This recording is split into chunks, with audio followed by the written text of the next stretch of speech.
Assalamualaikum, Mbak. Selamat pagi.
Baiklah, kita mulai ya.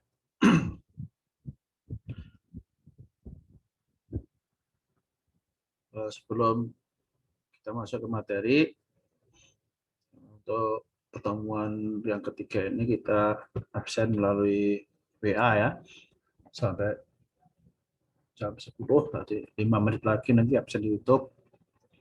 Karena saya akan kirim ke BHK ya. Kemudian tetap harus mengikuti Zoom, karena nanti kalau saudara tidak mengikuti Zoom, itu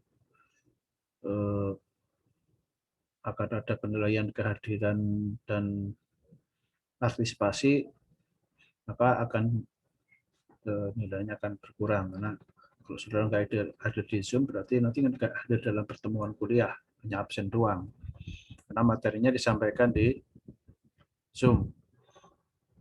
Maka upayakan, walaupun agak susah mungkin kalau yang di sinyalnya agak telat ya, apa-apa, tapi penting harus masuk ya.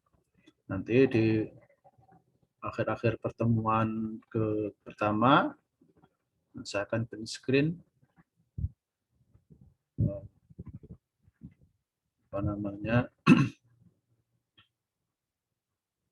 orang-orang yang hadir ya. Jadi saya bisa ngabsen nanti dari print screen-nya itu. Karena itu tetap yang hadir nanti harus tampil dalam videonya ya. Oke, itu pengantar. Kita lanjutkan sekarang membahas mengenai topik kita yang berikutnya, yang kemarin kita sudah pelajari mengenai langkah-langkah pengambilan keputusan ya. Nah, sekarang kita lanjutkan untuk masih dalam rangka langkah-langkah pengambilan keputusan. Karena itu belum selesai, kita baru pada identifikasi dan perumusan masalah kemarin ya. Masih di bab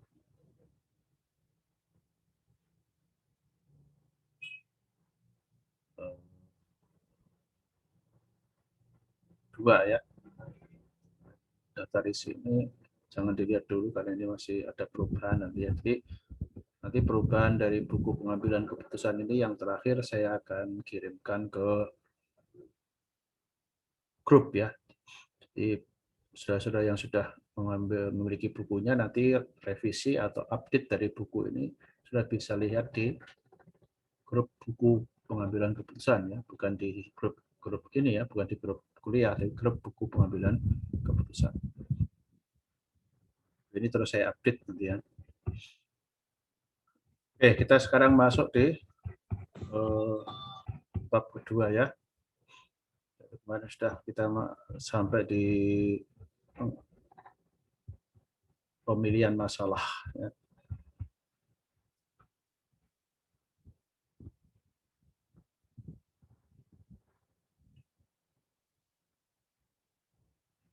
Oke, sekarang kita masuk ke bab yang berikutnya, yaitu problem formulation.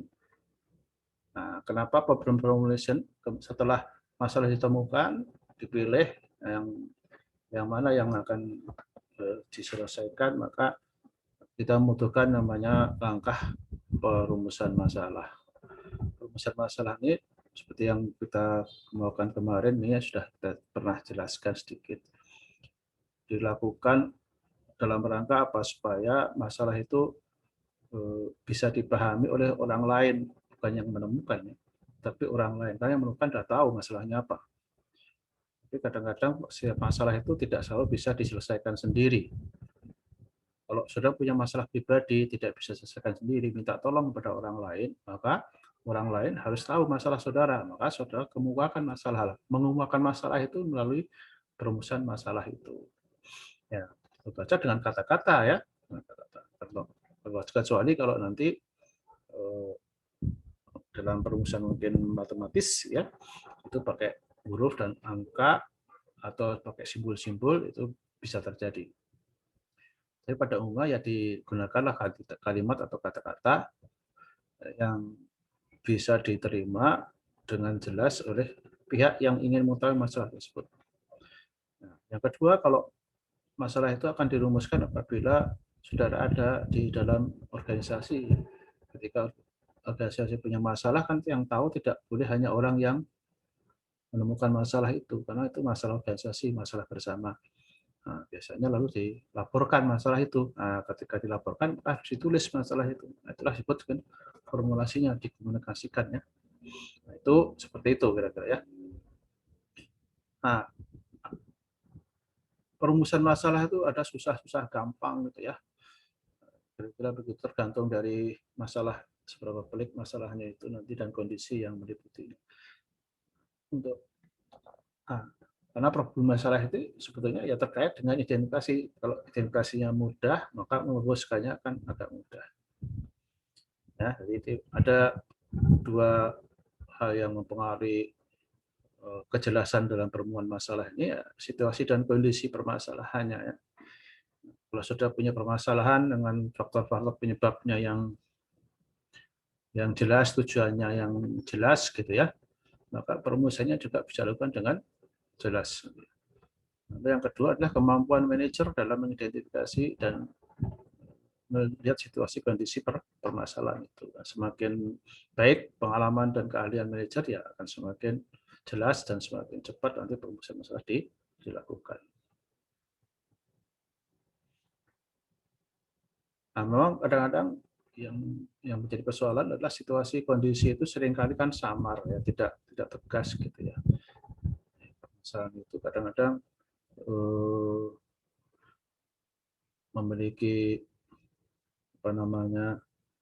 gejala yang juga samar-samar ya, penyebab yang belum jelas ya, tujuan, apalagi berhubungan dengan nanti tujuan-tujuan dan hal-hal yang terkait dengan kebutuhan informasi nanti akan menjadi samar-samar kalau permasalahannya tidak jelas.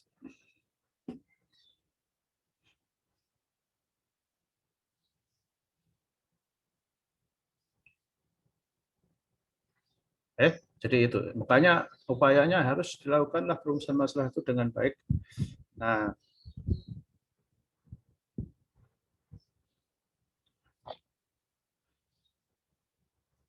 kalau dalam pengambilan keputusan ilmiah, saja biasanya ketika punya masalah kita akan lihat tuh namanya faktor-faktor yang mempengaruhi masalah tersebut. Ya.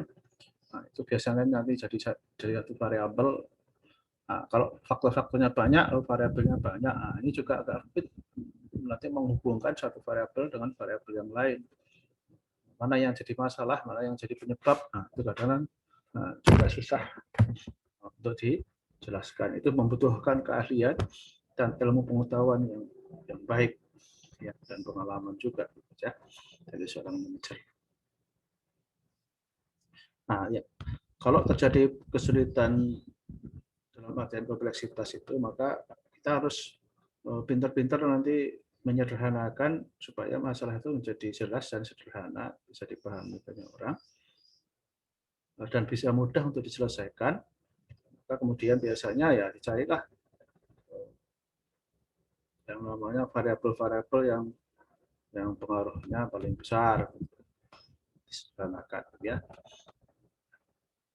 Variabel yang pengaruhnya paling besar yang bisa mempengaruhi, memakili sebenarnya variabel-variabel yang banyak tadi itu, supaya tidak terlalu simpel ya, tidak terlalu kompleks nanti urusan variabel. Satu contoh yang kalau saudara perhatikan di bidang ekonomi, ketika saudara ingin mengetahui sebuah permintaan di masa yang akan datang, saudara punya masalah ya, pengen membuat produk gitu, lalu pengen membuat perkiraan permintaan di masa yang akan datang. Nah, tentu saja ketika sudah merumuskan permintaan yang sudah saudara akan perkirakan itu, nanti biasa kelihatannya apa saja yang harus saudara masukkan sebagai faktor yang mempengaruhinya. Nah, apakah permintaan itu akan naik atau turun? Nah, apa saja yang mempengaruhi kenaikan dan penurunan permintaan itu? Nah, kalau saudara lihat dalam teori ekonomi banyak, ya. Nah, tapi biasanya para ahli ekonomi kemudian menyederhanakan itu menjadi faktor yang paling besar, paling banyak pengaruhnya itu adalah harga. Nah, kalau harga akan naik, maka permintaan akan turun, dan kalau harga turun, permintaan akan naik. Walaupun di balik itu ada banyak faktor lain yang mempengaruhi juga, walaupun faktor pengaruhnya tidak sebesar harga. Bisa saja kita sederhanakan kita dengan memberikan faktor, mengasumsikan faktor yang lain itu tetap gitu. Karena mungkin faktor lain itu juga susah diidentifikasi karena mungkin saking banyaknya itu. Tapi kalau memang masih bisa, nggak apa-apa sudah tambahkan, namanya faktor yang mudah diidentifikasi, namanya pendapatan. Nah, pendapatan juga bisa mempengaruhi permintaan. Kalau harga tetap, maka permintaan naik. Kalau pendapatan naik, maka permintaan akan tinggi. Pendapatan naik, permintaan akan tinggi. Ini beda dengan harga. Nah, jadi ini kompleksitasnya seperti itu nanti. Nah, sekarang kalau dua-duanya itu diselidiki, nanti kan pengaruhnya yang satu menaikkan permintaan, yang satu menurunkan. Makanya kalau harga naik, permintaan akan turun. Sedangkan kalau pendapatan naik, permintaan akan naik. Nah, itu kan pengaruhnya beda ya. Nah, ini agak kompleks. Ya.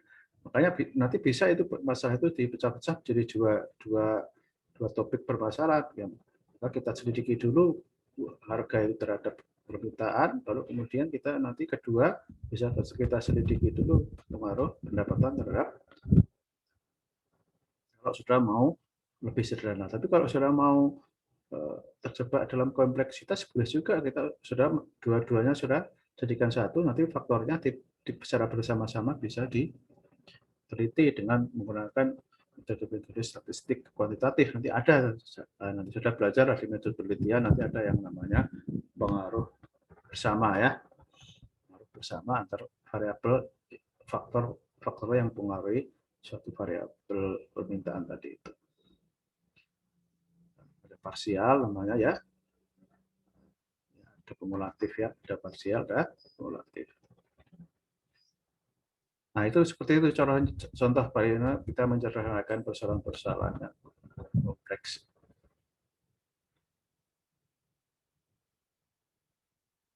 Nah, bagaimana pentingnya? Nah, perumusan masalah itu jadi titik kritis apabila saudara tadi itu permasalahan itu, apabila saudara masuk akan selesaikan bersama orang lain atau diserahkan pada orang lain. Karena kalau sudah salah merumuskan masalah ini, maka orang lain akan melihat masalah itu ya sebagai satu kesalahan juga. Jadi apapun yang dilakukan setelahnya itu pasti salah. Ya, itu yang terkenal disebut titik kritis. Kemudian yang berikutnya, sekarang ketepatan dalam perumusan masalah. Ini kalau saya lihat ya, ini saya coba uraikan beberapa hal yang mempengaruhi ketepatan dalam perumusan masalah, supaya saudara nanti tahu apa yang harus saudara persiapkan untuk bisa membuat masalah itu secara jelas. Pertama, untuk informasinya ya. Ada beberapa yang berkaitan dengan informasi. Yang pertama adalah saudara harus mendapatkan informasi ini dari tangan pertama, kalau bisa ya, atau saudara dapatkan sendiri. Gitu. Banyak informasi yang baik ya, informasi yang langsung didapatkan oleh si perumus masalah itu, dan diperoleh dari pihak yang memiliki informasi itu atau mengalami sendiri langsung informasi itu. Tangan pertama, jangan informasi tangan kedua, kata orang namanya gitu ya. Tapi harus orang yang mengalami masalah tersebut atau orang yang sedang menghadapi masalah tersebut. Ya, itu yang paling baik gitu.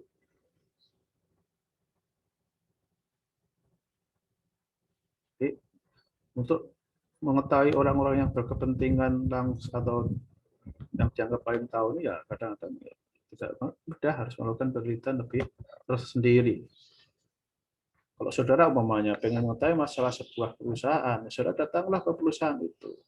Jangan hanya melihat berita di koran, gitu. Karena berita di koran itu belum tentu benar. Tapi kalau saudara bisa langsung melihat di perusahaannya itu, saudara akan bisa mendapatkan dari tangan orang. Itu kira-kira.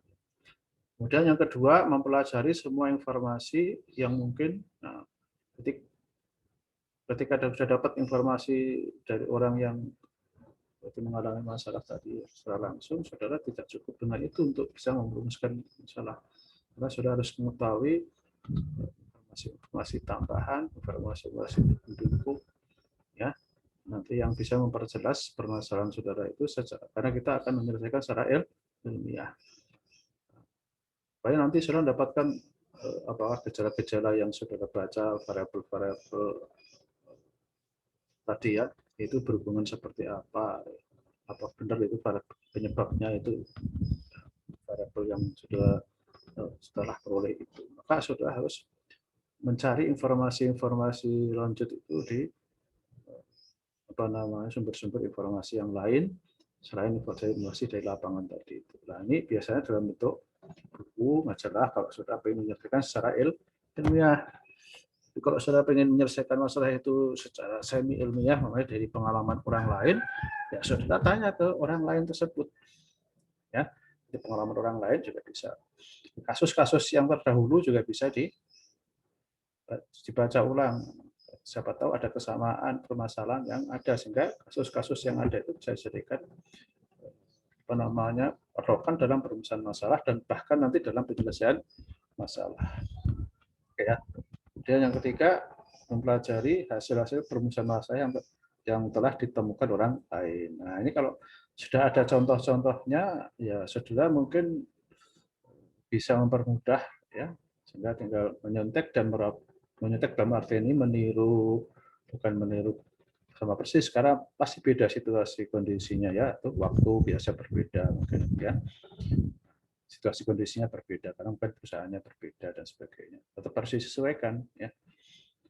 Kemudian yang berikutnya mempelajari metode penelitian yang dipergunakan.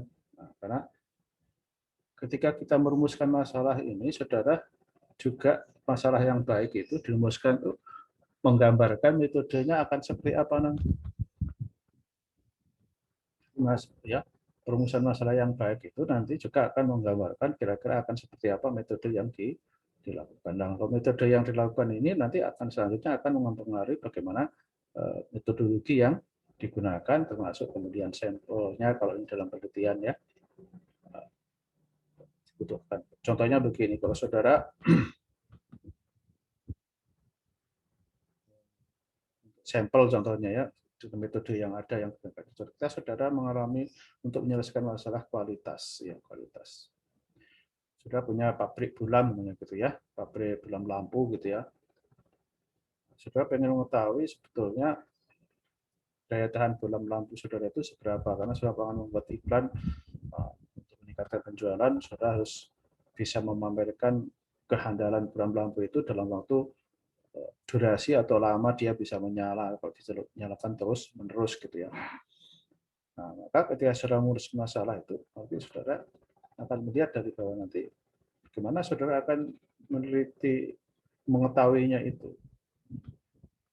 Apakah saudara akan mengetes semua lampunya ya pasti akan rusak, atau produk saudara nggak bisa dijual. Pasti nggak mungkin saudara menggunakan penelitian populasi bahwa saudara akan menghitung semua, akan mengetes semua bulan yang saudara jual, yang saudara produksi sampai mati, ya otomatis sudah nggak bisa jualan nanti kalau bulannya sudah mati ya. Maka tentu saja kita akan menggunakan metode penelitian yang sifatnya itu sampling ya, kita berarti sampelnya saja. Nah, tidak mungkin semuanya itu. Nah, itu seperti itu. Maka saudara bisa melihat nanti berarti kan banyaknya sampel itu akan menjadi patokan utama saudara untuk meneliti itu. Wih, ini siapa yang nyanyi ini ya? Kalau ada yang nyanyi ini, mana maksudnya? Kai hatiku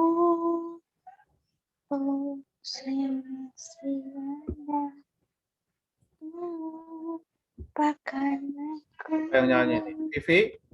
Kenapa nyanyi-nyanyi Pipi, Vivi? Pak, pipi. Ya, kenapa nyanyi? Emang pengen jadi penyanyi ya? Pengen gantikan saya sekarang kuliah?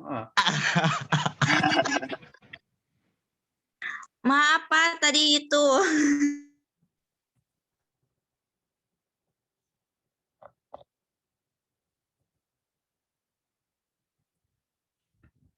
Oke ya, kita lanjutkan. Jadi intinya ya, jadi saudara harus memahami dulu apa yang ingin saudara rumuskan tadi dengan menggunakan berbagai macam pertimbangan-pertimbangan tadi, termasuk ketika saudara merumuskan masalah, mempertimbangkan juga nanti bagaimana saudara mengambil keputusannya itu, dengan metode apa saudara akan melakukan penelitiannya. Sehingga dengan demikian rumusan itu nanti dengan membaca rumusan itu maka orang akan sudah terarahkan kepada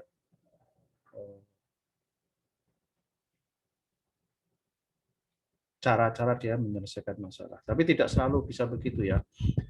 Karena kadang-kadang memang metode penelitian itu, metode yang digunakan itu kadang-kadang nanti ditemukan setelah perumusan masalah.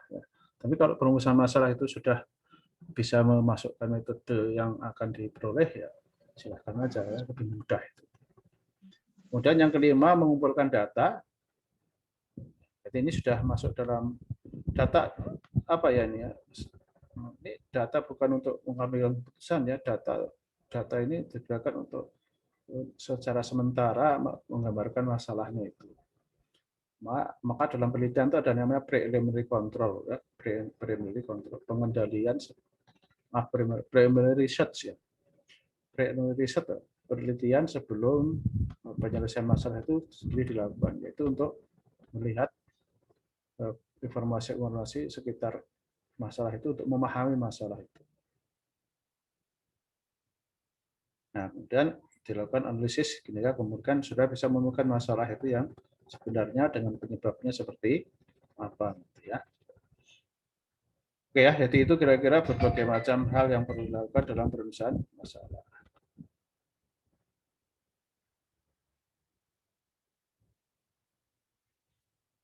Oke, sebagai kesimpulannya, perumusan masalah harus jelas dan singkat. Masalah yang singkat dan jelas mempermudah pembuatan alat ukur dan teknik pencarian data dalam usahanya mencari data yang benar, relevan terhadap persoalannya. Jadi jangan sampai masalahnya itu tidak jelas. Oke, yang berikutnya kita lihat ada diagnosis masalah. Ya. Nah, diagnosis masalah ini intinya mencari penyebab apa masalah itu ya. Penyebab masalah itu apa? Bukan gejalanya ya, penyebabnya. Jadi biasanya yang nampak seperti yang jelaskan kemarin, yang nampak itu biasanya adalah gejalanya. Nah, sekarang kita harus mencari penyebabnya. Artinya kalau penyebab itu nanti hilang, berarti masalahnya hilang. Intinya seperti itu. Setiap masalah biasanya pasti ada penyebabnya. Karena di dunia ini tidak ada yang muncul begitu saja. Yang ada selalu ada yang mengadakan. Itu ada namanya kausa prima ya. Ada sebab, ada akibat gitu ya. Nah, akibat itu biasanya masalah. Nah, lalu kita nyari sebabnya apa. Ketika saudara menemukan, ketika saudara merasakan badannya sakit, kan saudara akan menanyakan apa penyebab dari penyakit saudara kan.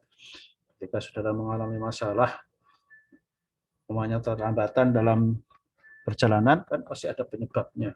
Ketika saudara menghadapi masalah keuangan, pasti saudara ada penyebabnya dan sebagainya. Pasti itu ya. Nah, kepiawaian atau kehebatan orang dalam mendiagnosis masalah ini akan mempercepat, mempermudah nanti dalam menyelesaikan masalah. Dan kalau penyebab masalah tidak ditemukan, maka kita tidak akan bisa menyelesaikan masalah dengan tuntas.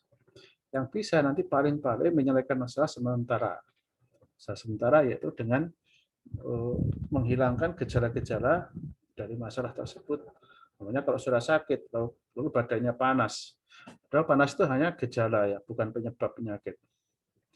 Gejala yang timbul karena adanya infeksi mungkin.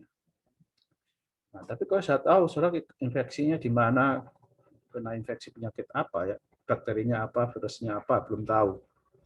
Tapi ada panas. Nah, maka kalau sudah nggak tahu itu, maka penyebab yang saudara dari penyakit saudara itu ya nggak ketahui, kayaknya obatnya juga nggak bisa dicari dengan tepat ya. Maka biasanya orang mengambil jalan pintas untuk menghilangkan gejalanya saja. Untuk mempercepat. Jadi panasnya supaya turun bagaimana? Nah, itu ya bisa nanti mungkin meminum obat penurun panas.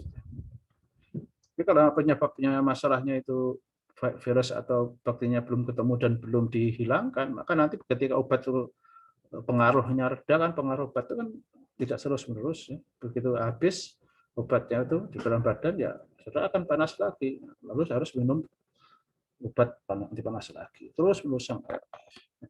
Nah, kalau virusnya itu nanti, biasanya kalau virus atau infeksi bakteri itu tidak ditangani dengan baik, ya otomatis kita akan semakin memparah. Jadi panasnya bisa semakin menjadi-jadi itu nanti ya. Nah, jadi penyelesaian masalah yang sifatnya hanya sementara itu, yang hanya melihat gejalanya, bisa juga malah justru memperparah penyakit. Itulah kenapa sering sudah jumpai banyak orang menyelesaikan masalah, menimbulkan masalah yang lebih baik pada lebih besar berikutnya. Ketika saudara stres, punya masalah, stres, lalu saudara menghilangkan stres dengan cara mabuk-mabukan, minum minuman keras, menghilangkan melupakan masalahnya itu ya.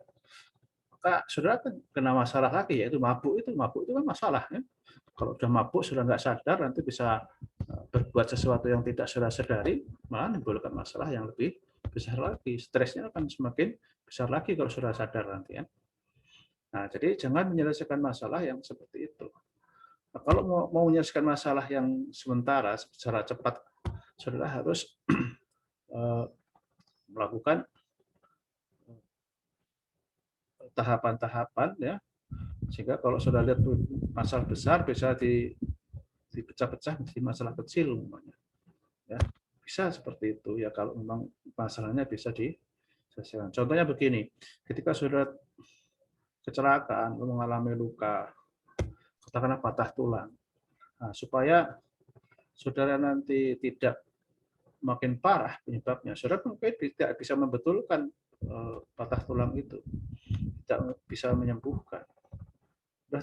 Kalau sudah tahu penyebabnya, tapi saudara belum bisa mengobatinya, belum bisa menyelesaikannya, maka saudara bisa membuat namanya penyelesaian sementara. Tapi tetap harus tahu sebabnya.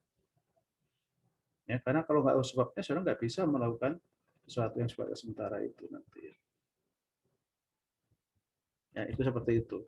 Nah, contohnya ya, lalu saudara mencari penyangga ya atau spak namanya ya, tidak dalam bentuk kayu atau papan untuk menyangga dari tulang saudara yang patah, diikat dua sisi sehingga patahnya itu tidak semakin parah. Ya, kira-kira kan begitu. Artinya itu mengurangi keparahan masalah. Ya. Nah, walaupun belum diselesaikan, tapi masalahnya itu tidak semakin parah. Gitu. Nah, pada waktunya nanti lalu kita bisa mencari rumah sakit, dokter-dokter yang bisa menolong saudara secara tuntas menyelesaikan masalah. Nah, jadi kalau bisa, saudara tetap mencari penyebabnya, karena dengan penyebabnya walaupun saudara nggak bisa menyembuhkan, tidak menghilangkan, saudara bisa melakukan upaya-upaya untuk meringankan masalah itu. Nah, jangan sampai kamu kemudian mencari masalah yang lain berikutnya tadi dengan memperbesar masalah. Jadi intinya penyebab masalah itu harus diketahui dengan baik apabila saudara ingin menyelesaikan masalah itu dengan sebaik-baiknya. La yughadiru saqama dalam bahasa Arab itu ya. Tidak meninggalkan bekas gitu masalah itu ya, tuntas gitu. Tidak menimbulkan masalah yang berikutnya gitu ya. Terus doa yang sering yang dianjurkan dibaca kalau saudara punya penyakit ya. Minta kesembuhan dengan tidak menimbulkan penyakit yang berikutnya atau yang tuntas. Dan itu mungkin hanya Allah yang bisa melakukan itu. Kalau manusia itu biasanya, cara-cara manusia itu biasanya ya menyelesaikan masalah, tapi nanti akan timbul masalah. Ya akan masih lebih baik ya kalau masalah yang muncul berikutnya itu nanti lebih kecil dibandingkan masalah yang diselesaikan. Tapi kalau lebih besar, nah, itu bukan menyelesaikan masalah, tapi mencari masalah lagi. Maka seringkali untuk masalah-masalah tertentu yang Allah tidak menurunkan ilmunya langsung melalui manusia itu, kadang-kadang atau kita tidak mengetahui, kita bisa minta petunjuk. Itulah gunanya doa, supaya Allah menuntun kita untuk mencari penyelesaian masalah yang paling baik. Nah, itu peran doa itu seperti itu. Oke, kita melihat sekarang untuk mencari penyebab masalah bagaimana supaya masalah itu bisa ditemukan dengan tepat. Kita masih punya waktu 7 menit untuk sesi pertama, nanti langsung masuk sesi berikutnya ya. Karena ini saya tidak menggunakan pertemuan terjadwal, tapi nanti bisa kalau mati bisa langsung diulang. Jadi sudah bisa langsung masuk yang pertemuan berikutnya. Oke, berikutnya kita lihat nih. Ada beberapa hal yang bisa kita lakukan untuk menemukan penyebab ya dengan seperti ini ya, dengan menguapkan pertanyaan-pertanyaan seperti ini ya. Nah, ini bisa dipakai kalau saudara mau nanti untuk menolong ya saudara, karena setiap manusia mungkin punya pengalaman yang berbeda dan untuk dalam rangka menemukan penyebab masalahnya ini ya. Tapi ini bisa dipakai salah satu yang contohnya seperti ini. Pertama, menanyakan ada perubahan apa baik di dalam maupun di luar organisasi yang mungkin telah memberikan kontribusi terjadinya masalah. Kan kalau kemarin itu ya, masalah itu terjadi karena penyimpangan. Nah, penyimpangan itu berarti adanya perbedaan kan? Perbedaan itu artinya ada perubahan pasti di situ dari sesuatu yang seperti ini menjadi seperti itu. Artinya ada perubahan. Nah, perubahan ini bisa menjadi penyebab adanya masalah. Ya. Karena perubahan itu nanti akan bisa menimbulkan penyimpangan. Ingat ya, tidak semua perubahan menimbulkan penyimpangan. Ya. Penyimpangan itu biasanya terjadi karena adanya perubahan. Contohnya, perubahan jadwal, perubahan rencana, ya. Perubahan aturan itu nanti bisa jadi sumber masalah. Ya, makanya kita harus hati-hati. Makanya dalam melakukan perubahan itu tidak boleh sembarangan. Harus dilakukan dengan baik supaya nanti tidak menimbulkan masalah baru yang lebih besar. Ya. Biasanya perubahan dilakukan itu orang melakukan perubahan biasanya menuju ke arah perbaikan ya. Tapi kalau perubahan dilakukan dengan sembrono, dengan semaunya, tidak hati-hati, justru nanti bisa menimbulkan dampak yang baik, yang permanen maupun yang sementara yang lebih besar. Makanya itulah seringkali perubahan-perubahan itu harus dilakukan secara bertahap sebenarnya. supaya nanti permasalahan yang muncul itu nanti tidak terlalu besar. Memang pada akhirnya perubahan yang baik itu nanti pada akhirnya akan mengakibatkan apa namanya penyelesaian masalah yang diinginkan, ya, atau menjadi kondisi yang lebih baik. Tapi perubahan itu sendiri juga bisa menimbulkan masalah, ya. Nah, jadi makanya kita untuk mengetahui penyebab masalah itu juga bisa dilihat dari perubahan-perubahan yang ada, ya. Perubahan kebiasaan, ya. Itu semuanya perhatikan aja nanti saudara, ya. Kalau saudara mamanya